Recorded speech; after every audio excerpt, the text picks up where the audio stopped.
Shalom. Di nama Tuhan kita bersyukur pada pagi hari ini kita kembali lagi beribadah kepada Tuhan. Kita akan mempersiapkan hati kita untuk memuji Tuhan. Kita katakan oleh karena Tuhan.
Bapak yang baik, terima kasih Tuhan, semua karena oleh anugerah Tuhan kami pada saat ini bisa beribadah kembali Tuhan.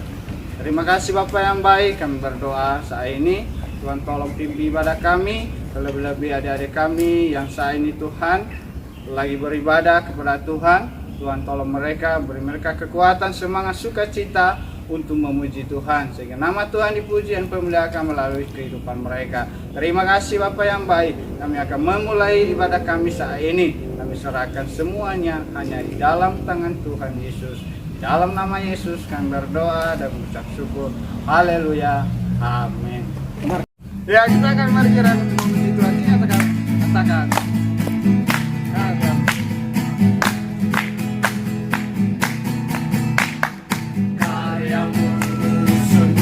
Pesona, Haleluya. Rasamu sungguh mulia. Tak ada yang dapat menandingi kuasamu. Yesusku berkuasa selamanya.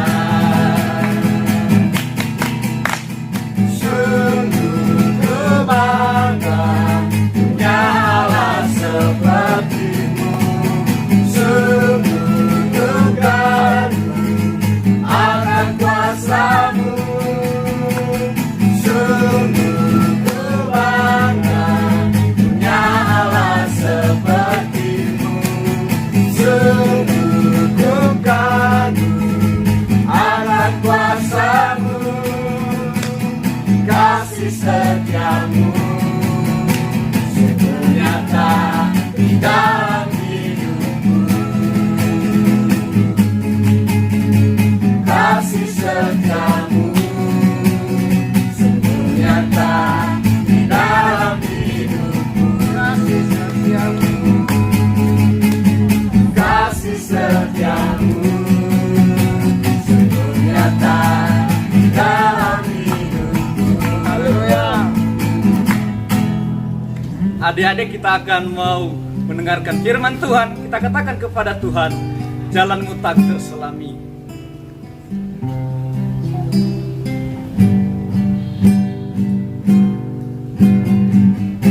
Jalanmu tak terselami.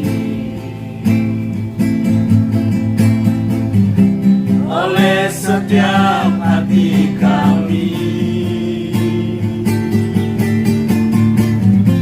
Namun satu hal ku percaya,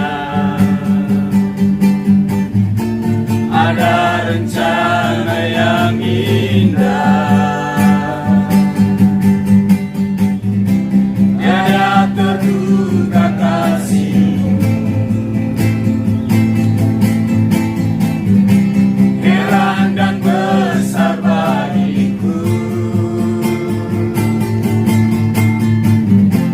Arti kehadiran-Mu selalu nyata di dalam hidupku.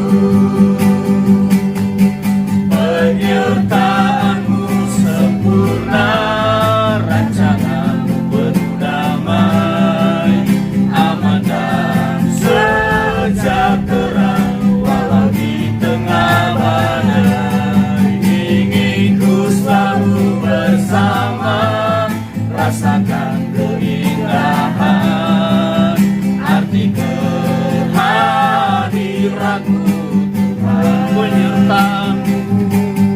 Penyertaan-Mu sempurna, rancangan-Mu penuh damai, aman dan sejahtera walau di tengah badai. Ingin ku selalu bersama, rasakan keindahan arti kehadiran-Mu Tuhan.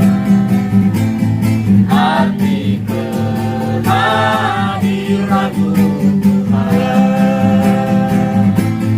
Arti kehadiran-Mu Tuhan.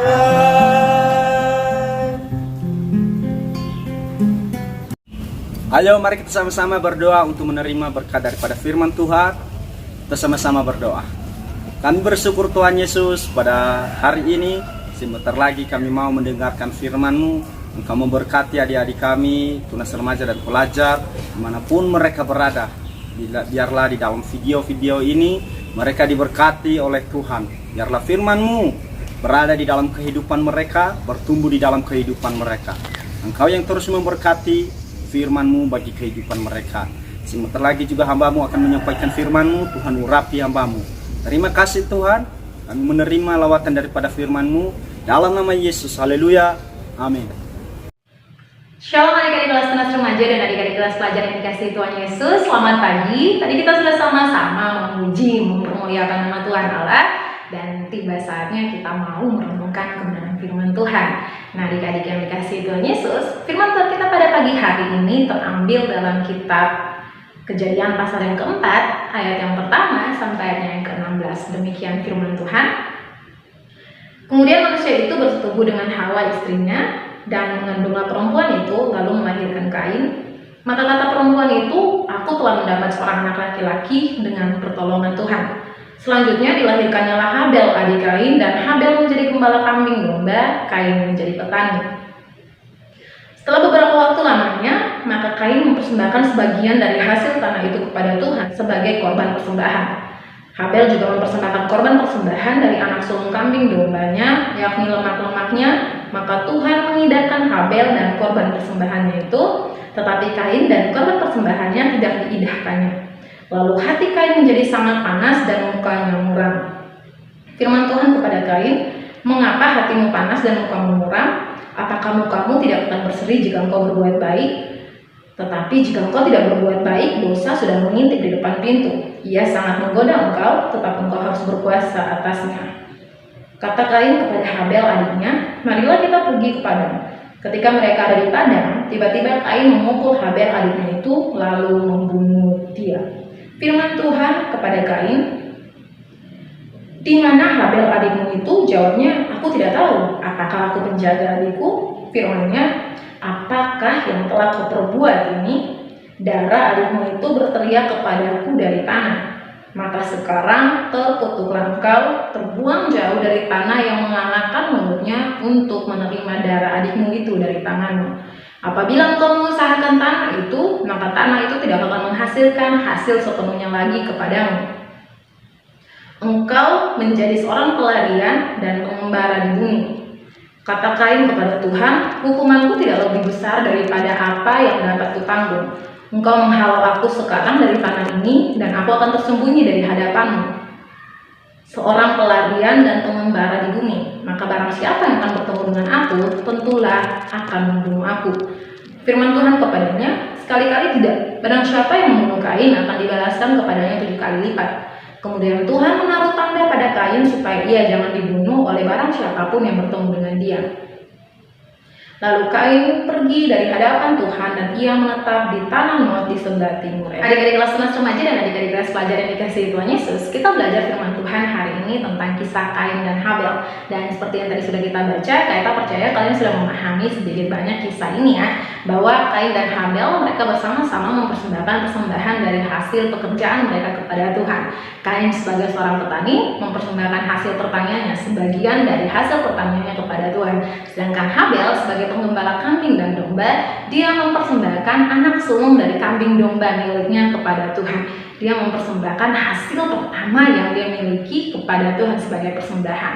Nah, ketika mereka mempersembahkan persembahan ini kepada Tuhan, persembahan Habel diidahkan Tuhan, sedangkan persembahan Kain tidak diidahkannya. Jadi sebelum Kak Eta menjelaskan lebih lanjut kepada kita, hari ini Kak Eta ingin kalian belajar satu kata baru, mengidahkan. Nah, mungkin buat adik-adik yang belum tahu, arti dari kata mengidahkan itu sama dengan arti kata memperhatikan. Jadi di sini Tuhan memperhatikan persembahan Habel, sedangkan persembahan Kain tidak diperhatikannya.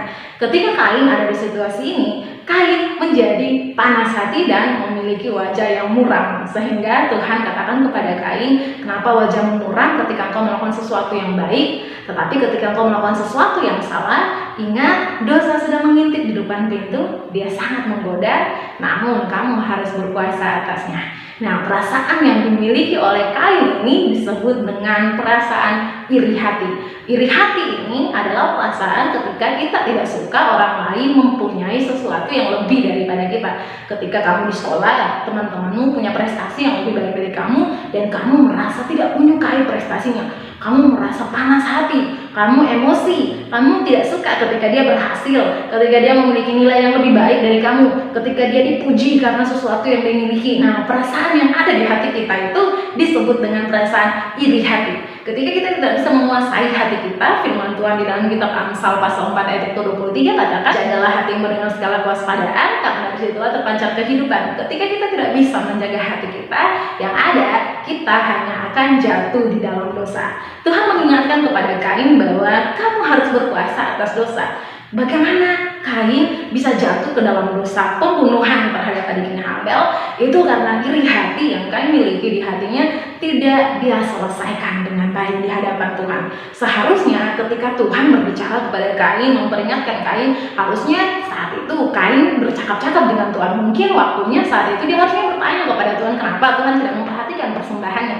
Atau mungkin saat itu harusnya Kain mengoreksi dirinya, kenapa sih sampai Tuhan tidak memperhatikan apa yang dia berikan kepada Tuhan. Ketika Kain bisa mengoreksi dirinya atau dia bertanya kepada Tuhan alasan dari Tuhan tidak memperhatikan persembahannya, Kak Eta percaya Kain tidak akan jatuh dalam dosa pembunuhan. Namun karena Kain sudah terlanjur iri hati dan membiarkan iri hati menguasai hatinya, sehingga Kain tidak memiliki penguasaan diri lagi, akhirnya Kain mempunyai rencana yang jahat yang dia lakukan, yaitu dia membawa adiknya ke padang dan membunuhnya di sana. Sungguh menyedihkan ya kisah ini, ketika kita tidak bisa menguasai hati kita, ketika kita tidak bisa menjaga hati kita dengan kewaspadaan, ketika kita membiarkan iri hati, amarah, kejengkelan, rasa tidak suka kepada orang lain tinggal di hati kita, yang kita lakukan akhirnya adalah perbuatan-perbuatan dosa.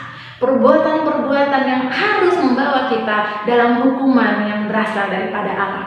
Ketika Kain tidak bisa menguasai hatinya, ketika perasaan iri itu tidak Kain buang dari hatinya, ketika Kain membiarkan dirinya dikuasai oleh iri hati, yang Kain lakukan adalah dia melakukan dosa. Ketika dia melakukan dosa, Kain harus menerima konsekuensi dari dosa itu. Dia terbuang jauh dari hadapan Tuhan. Tuhan katakan, Kain, kamu tidak akan mendapat hasil lagi seperti dulu dari tanah ini, karena tanah ini adalah tanah yang mengangahkan mulutnya menerima darah dari adikmu yang kamu bunuh itu. Hukuman yang Kain terima adalah konsekuensi dari dosa iri hati yang dimiliki oleh Kain. Makanya firman Tuhan berkali-kali mengingatkan kepada setiap kita anak-anak Tuhan bahwa iri hati, kedengkian, kecemburuan, amarah, semua hal itu berasal dari hati kita. Karena itu kita harus menjaga hati kita dengan segala kewaspadaan. Karena kecenderungan hati manusia setelah jatuh ke dalam dosa adalah untuk melakukan kejahatan. Adik-adik yang dikasihi Tuhan Yesus, hari ini mari kita koreksi diri kita masing-masing. Apakah di dalam hati kita timbul perasaan tidak menyukai prestasi orang lain, tidak menyukai kelebihan yang dimiliki orang lain, perasaan untuk merebut posisinya orang lain dalam hati kita, perasaan untuk mau orang lain kalah, mau orang lain gagal, perasaan untuk tidak menyukai apapun yang menjadi kelebihan orang lain dan membandingkan dirinya dengan kita, lalu melihat bahwa yang dia miliki tidak pantas dia miliki. Kalau kita masih punya perasaan itu dalam hati kita, mari kita sama-sama bertobat. Amin. Sangat penting bagi setiap kita untuk menjaga hati kita. Kita serahkan kehidupan kita ke dalam tangan Tuhan. Kalau kita membiarkan hati kita penuh dengan iri hati, maka dosa seperti yang Tuhan ingatkan kepada Kain, dosa sudah mengintip di depan pintu. Karena dosa sudah berusaha untuk membuat kita jatuh di dalamnya. Dosa berusaha untuk menguasai diri kita dan membuat kita melakukan perbuatan-perbuatan yang bertentangan dengan kebenaran firman Tuhan Allah. Nah, kalau kita masih memiliki hati yang penuh dengan iri, dengki, mari minta ampun pada Tuhan. Minta Tuhan kuasai hati kita. Minta Roh Kudus menolong kita untuk menguasai hati kita, untuk bersyukur pada apa yang kita miliki dalam hidup kita, untuk menerima setiap kekalahan kita sebagai satu pembelajaran bahwa kita harus lebih baik lagi dari hari ini, bahwa kita harus berusaha lebih baik lagi untuk mencapai sesuatu yang kita inginkan, bukan dengan menjatuhkan orang lain, bukan dengan menjelekan orang lain, bukan dengan berusaha untuk mendapatkan apa yang orang lain miliki dengan cara-cara yang salah. Kain merasa iri hati dan hatinya dikuasai oleh kedengkian, iri hati, dan kebencian kepada adiknya. Akhirnya Kain membunuh adiknya. Dia bukan hanya dihukum oleh Tuhan, dia kehilangan adiknya, satu-satunya adik yang dia miliki saat itu. Nah, ini pembelajaran yang penting bagi setiap kita. Ingat, iri hati tidak menghasilkan apapun yang baik dalam hidup kamu. Ketika kamu iri hati, kamu hanya akan kehilangan banyak hal dalam hidupmu. Kamu hanya akan kehilangan waktu untuk mempersiapkan dirimu menjadi lebih baik dari yang sekarang. Kamu akan kehilangan orang-orang yang ada di sekitarmu karena iri hati yang kamu miliki. Jadi mari kuasai dirimu, jadi lebih bijaksana ketika kita merasa bahwa kita kalah, atau ketika kita ada dalam situasi di mana orang lain lebih baik daripada kita. Jadikan itu sebagai satu batu loncatan untuk setiap kita berusaha lebih baik lagi, maju ke depan, berusaha untuk lebih baik lagi dari apa yang sudah kita lakukan hari ini. Bukan membuat kita menjadi muram, emosi, marah, benci, iri hati, dengki, lalu melakukan hal-hal yang jahat di mata Tuhan. Akhirnya kehidupan kita bukan menjadi kehidupan yang diberkati Tuhan, tetapi menjadi kehidupan yang penuh dengan masalah dan harus menanggung hukuman atas setiap iri hati yang kita miliki di hati kita. Jadi kita belajar dari firman Tuhan kita hari ini, tetap jaga hatimu dengan segala kewaspadaan, karena dari hatimu itu terpancar kehidupan. Ketika kamu mampu menguasai dirimu, mampu bersyukur untuk apapun hasil yang kamu terima dalam hidupmu, kamu akan jadi orang-orang yang bisa belajar dari kegagalan hari ini untuk maju lebih baik lagi ke depan. Kalau waktu itu Kain bisa mengambil kesempatan itu sebagai pembelajaran buat dia, maka mungkin Kain tidak akan terbuang jauh dari hadapan Tuhan. Mungkin Kain tidak perlu menerima hukuman daripada Tuhan. Namun karena Kain gagal menguasai hatinya, gagal berkuasa atas dosa, gagal untuk memiliki damai sejahtera atau sukacita di hatinya, gagal untuk mengoreksi dirinya, akhirnya Kain mendapatkan hukuman dari setiap iri hati yang dia biarkan menguasai hatinya. Jadi kita berharap adik-adik kelas tengah remaja dan adik-adik kelas pelajar, hatimu jadilah bijaksana, mari jadi pribadi yang bisa mengasihi orang lain. Jadi pribadi yang ketika kita melihat kelebihan orang lain, itu satu pembelajaran bagi kita untuk maju lebih baik lagi. Mari kita sama-sama berlomba-lomba untuk berusaha memberikan yang terbaik dari kehidupan kita untuk Tuhan. Itu saja firman Tuhan kita pada hari ini. Kita berharap adik-adik kelas tengah remaja tetap menjaga hatinya. Jadilah orang-orang yang bersuka cita ketika melihat orang lain bersuka cita. Jadilah orang-orang yang bergembira ketika melihat orang lain bergembira. Dan jadikan kegagalanmu hari ini sebagai pembelajaran buat kamu untuk berusaha maju lebih baik lagi. Tentunya dengan pertolongan yang berasal daripada Tuhan. Tuhan Yesus mengasihi kita semua. Shalom. Kita akan berdoa Bapa kami, 1, 2, 3. Bapa kami yang di surga, dikuduskanlah namamu, datanglah kerajaanmu, jadilah kehendak-Mu di bumi seperti di surga. Berikanlah kami pada hari ini makanan kami secukupnya, dan ampunilah kami akan kesalahan kami, seperti kami juga mengampuni orang yang bersalah kepada kami. Jangan membawa kami dalam pencobaan, lepaskanlah kami daripada yang jahat. Karena Engkau yang punya kerajaan dan kuasa dan kemuliaan sampai selamanya. Amin. Puji nama Tuhan, ibadah kita sudah selesai untuk tunas remaja dan pelajar. Dan jangan lupa tetap ikuti video berikutnya. Tetap jaga kesehatan, tetap semangat. Tuhan Yesus memberkati. Shalom.